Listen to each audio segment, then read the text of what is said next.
Even in the wake of the most deadly attack against Jews in American history, the left still spent the weekend touting the same old tired line, comparing Trump to Adolf Hitler. Meanwhile, Louis Farrakhan still has a Twitter account where he calls Jews satanic termites, and the Women's March is still run by Palestinian terrorists and their sympathizers. Sorry, are we not allowed to talk about that?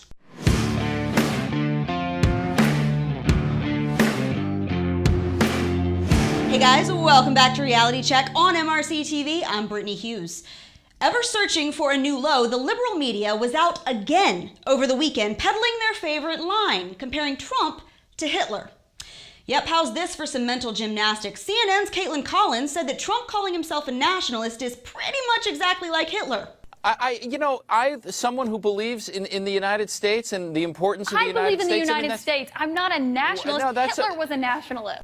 When Trump suggested that armed guards keep people safe from terrorists, the Washington Post twisted his words and accused him of blaming the Jews for violence against their own community. You know, kinda like Hitler.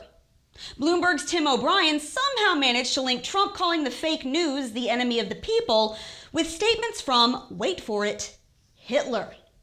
To remind, since history obviously isn't y'all's strong suit, Hitler was personally responsible for murdering upwards of 20 million people, including about 6 million Jews.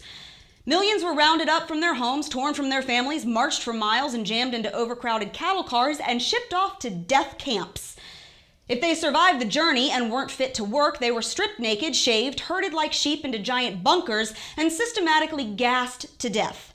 If they were fit, they were imprisoned and forced to work a minimum of 11 hours a day with little to no food or water until they starved, died of disease, collapsed from exhaustion, or a guard simply had the bad case of the Mondays and beat them to death. Twins and the disabled were forced to undergo crazy scientific experiments, including randomly amputating their parts, deliberately infecting them with diseases, injecting their hearts with chloroform, and putting poison in their eyes. They were then dissected and studied. Are we done? Because we can keep going, and believe me, the stories get even worse. That was Hitler. That's the guy whose name you love to just toss around to describe someone you don't like, and those are the victims whose memory you disrespect every time.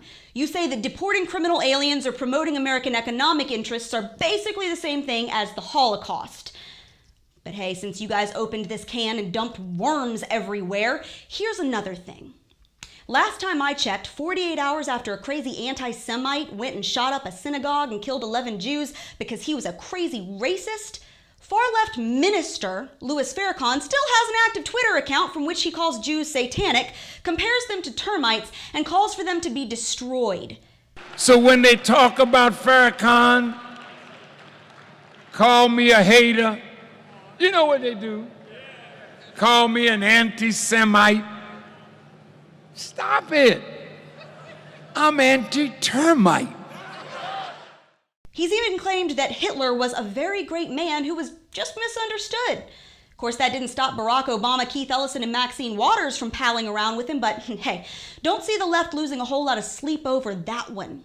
Here's another one. The Women's March expressed sympathy for those who lost their lives in Saturday's massacre, which is just a little ironic, considering that several of their top leaders are raging anti-Semites who have openly expressed support for Palestinian terrorism against Jews. One of them is even a convicted terrorist who spent 10 years in an Israeli prison for her part in 2 terrorist bombings in 1970, one of which killed 2 students while they were shopping for groceries. And these are the women who organize your marches and lead your chants and are held up as your heroes. But sure, Donald Trump is the real racist who's basically Hitler because he's a fan of border security or something. Okay. Do you think it helps to constantly compare a sitting US president to one of the most racist mass murderers in human history? Is it toning down the rhetoric to constantly paint millions of American voters as Nazi sympathizers just because they didn't vote the way you wanted?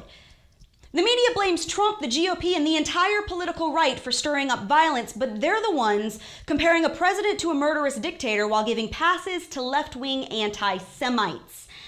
And what's even dumber than that, if possible, is that they don't think we'll notice. And that's your Reality Check, America. Make sure you subscribe to our YouTube page, like us on Facebook and Twitter, and stay sane out there.